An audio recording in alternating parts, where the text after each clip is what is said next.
Hello guys, আসসালামু আলাইকুম। আপনাদের জন্য আরেকটা ছোটোখাটো ভিডিও নিয়ে আসছি। আজকে 16 ডিসেম্বর, বাসায় নাস্তা কি চলতেছে দেখেন।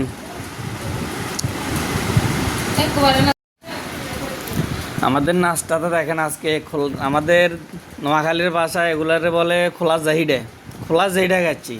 আর মাহমুদের জন্য একটু দোয়া করিয়েন। দেখেন মাহমুদের মাথা ফাটায় বসে আছে। আর এটা হচ্ছে মুরগির মাংস, নারকেল দিয়ে খেজুরের রস। ছোটোবেলায় আমরা খাইতাম চুলার পাড়ে বসে বসে বাড়িতে। অনেকদিন পরে মনে পড়ছে, এই জন্য খাইতেছি, বাসায় আছি এই জন্য। মামুদ খাও, খাইতে থাকো, মাথা ফেটে ফেলছে, বেশি করে খাও, ঠিক আছে?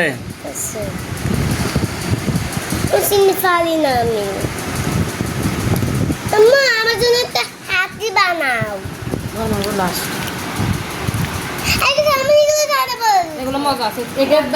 মজা লাগতেছে অনেক। একবার